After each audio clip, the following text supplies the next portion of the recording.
जय हिंद, जय मातृभूमि। दोस्तों, आप सभी का एक बार फिर से हार्दिक अभिनंदन है आपके अपने YouTube चैनल पर। और मैं हूं कुछ सिंह आजाद भारत। जी हां दोस्तों, बिहार दरोगा के फाइनल रिजल्ट आने के बाद इसकी कई महत्वपूर्ण प्रक्रियाएं होती हैं दोस्तों, जिसमें एक महत्वपूर्ण प्रक्रिया है वो है कैरेक्टर वेरिफिकेशन का, अर्थात चरित्र सत्यापन का। तो जी हां दोस्तों, इस वीडियो में हम लोग आज विस्तार से जानेंगे कि आखिर कैरेक्टर वेरिफिकेशन होता क्या है, कब होता है, कहाँ होगा दोस्तों, और इसमें क्या क्या जांच किया जाता है, और खास करके वैसे युवा जिनके ऊपर कहीं ना कहीं पहले किसी तरह का केस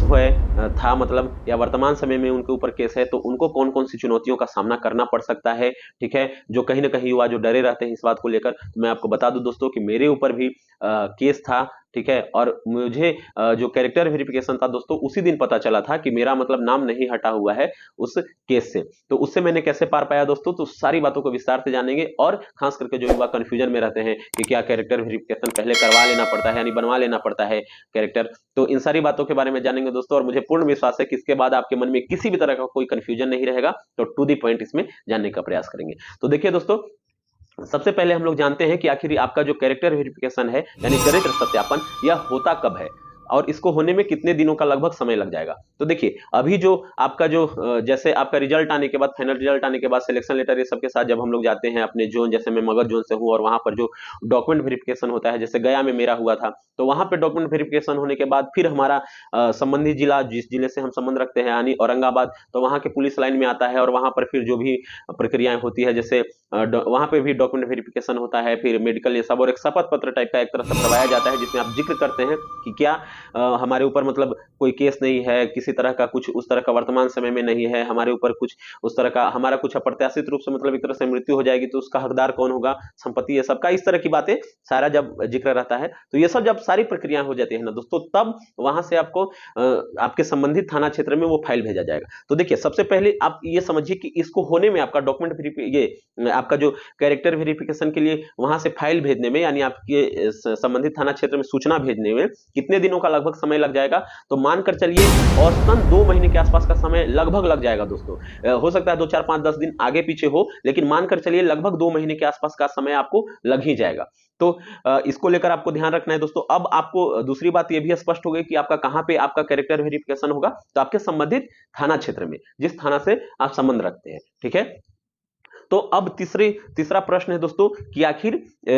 इसकी जानकारी हमें कैसे होगी। ठीक है, तो इसकी जानकारी हमें होती है कि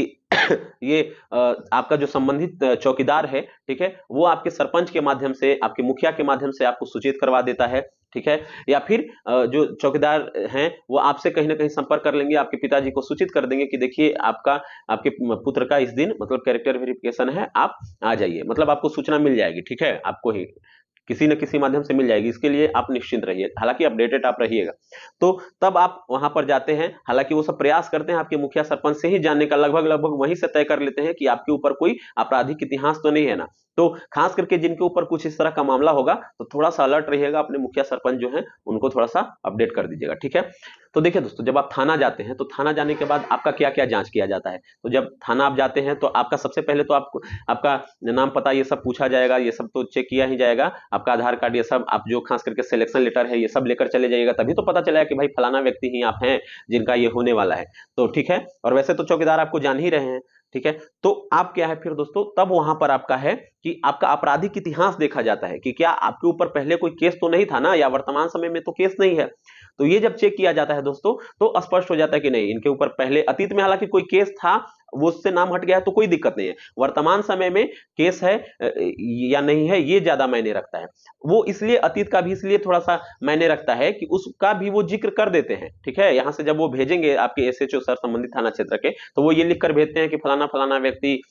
इस ग्राम के ऐसे ऐसे ये है, इनके ऊपर ऐसे केस था पहले, लेकिन वर्तमान समय में इनको कोई ऊपर कोई केस नहीं है, यानी कोई आपराधिक इतिहास इस तरह का नहीं है, वर्तमान समय में है, तो ये मायने रखता है। दोस्तों, फिर संक्षेप में मैं आपको बता दूं कि मेरे ऊपर भी दोस्तों केस था, और खास करके मुझे पता चला था कैरेक्टर वेरिफिकेशन के दिन ही कि भाई मेरे ऊपर केस है, यानी अर्थात उससे मेरा नाम हटा नहीं है। ठीक है, तो उससे मैंने कैसे पार पाया दोस्तों, और आप इसी तरह की प्रक्रियाएं करके कहीं ना कहीं आप इससे पार पाएंगे। तो ध्यान से समझिएगा दोस्तों। देखिए, मेरा क्या था दोस्तों कि जब उसमें नाम मेरा पड़ोसियों के द्वारा जब दे दिया गया था केस में, तो पिताजी ने क्या किया था कि सारा जो प्रूफ जो हम पिताजी को भेज दिए थे कि देखिए हम उस समय पीजी की तैयारी कर रहे थे,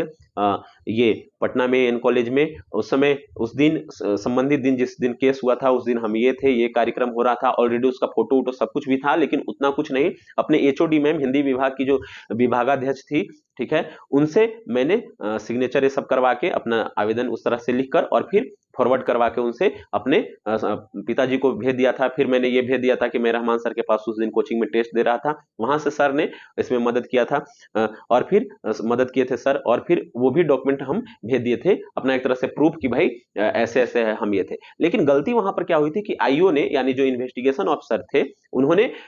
उससे मेरा नाम हटाया नहीं था, यानी नाम हमारा काटे नहीं थे वहां से, ठीक है, चूंकि ऑलरेडी प्रूफ तो दे दिया गया था। तो अब चिंता का विषय हुआ कि भाई अब तो 2-4 दिन में आपको वहां से समर्पित एसएचओ सर को जिला में करना है सारा, जो भी हम लोग अपने थाना क्षेत्र से जो 8 लोग थे, तो 2 लोग का फंस रहा था, एक के ऊपर तो 307 का मामला था यहां तक कि, और एक मेरे ऊपर, ठीक है, नॉर्मल मारपीट का। तो उसमें फिर हम लोगों ने क्या किया, थानाध्यक्ष को हमने इसकी सूचना दी, उनसे बात रखे, थानाध्यक्ष ने यहां तक कि आईओ को बुलाया, आईओ को बुलाने के बाद यहां तक कि उनको थोड़ी बहुत डांट फटकार भी लगाई कि जब इन्होंने अपना प्रूफ दे दिया था तो आप नाम क्यों नहीं हटाए। तो उनसे भी थोड़ी सी भूल हो गई थी, क्योंकि वो भी कुछ व्यस्त था, उनकी भी थी, छूट गया था दोस्तों। तब उन्होंने क्या किया कि फिर सर्कल इंस्पेक्टर जो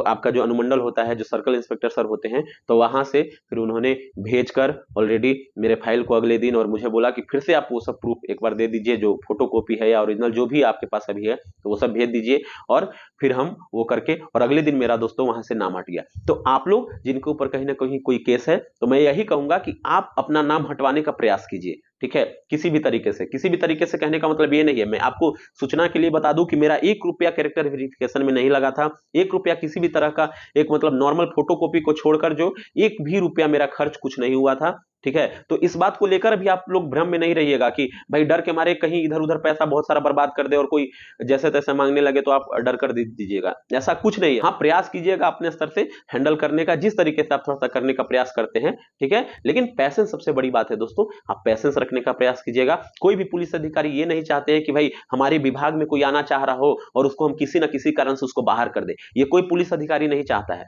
मैं आपको बता दूं, आप इस बात को समझिए ना दोस्तों कि अगर किसी के ऊपर नॉर्मल केस होने से अगर उसका जॉब चला जाएगा, रुक जाएगा, तब तो अगर किसी का जैसे अभी रिजल्ट आया है तो आपका पड़ोसी आपके ऊपर केस कर देगा, तो भाई तब तो आपका जॉब रुक जाएगा। आप नॉर्मल सोचिए ना, तब तो हर किसी का पड़ोसी, उसका गोतिया, बहुत सारा जो जलनखोर होता है वो कर देगा। तो इस बात को लेकर रिलैक्स रहिए, निश्चिंत रहिए, आपको कोई समस्याएं विशेष होने वाली नहीं है। धैर्य रखिए, अपने आईओ से मिलिए, थानाध्यक्ष से मिलिए, उनसे रिक्वेस्ट करिए, सर्कल इंस्पेक्टर सर से मिलिए, यही सब लोग जो हैं आपका कहीं ना कहीं आपका काम आसान बनाएंगे, खास करके आपके जो इन्वेस्टिगेशन ऑफिसर हैं। तो यही था दोस्तों, और आपको कैरेक्टर वेरिफिकेशन के लिए पहले से कोई इसको मतलब अपडेट नहीं करना है किसी भी तरह की कोई, ठीक है, वो आपको खुद ही वो दिन आएगा, आपको सूचित कर दिया जाएगा, और पहले कुछ नहीं बनवाना है। हाँ, अगर आप जांच करना चाहते हैं, एक बार ट्राई करना चाहते हैं, कहीं ना कहीं अगर आपको लगता है कि नाम फंसा उसा हुआ है, तो आप पहले बनवाकर एक बार देख लीजिए, मतलब वहां से भेजकर कि मेरा कोई रिकॉर्ड तो उस तरह का नहीं है, आप निश्चिंत हो जाइएगा। तो यही था दोस्तों, मुझे उम्मीद है आप कैरेक्टर वेरिफिकेशन के बारे में डिटेल से समझ लिए होंगे, जो कि मेरा वीडियो थोड़ा सा लंबा होता है दोस्तों, लेकिन मैं हर एक पहलुओं पर बात करना चाहता हूं, क्योंकि ताकि आपके मन में फिर कोई कंफ्यूजन ना रहे। तो कैसा लगा दोस्तों वीडियो, जरूर बताइएगा, और फिर मिलते हैं अगले वीडियो में एक नई जानकारी के साथ। तब तक के लिए जय हिंद, जय मातृभूमि, वंदे मातरम। धन्यवाद दोस्तों।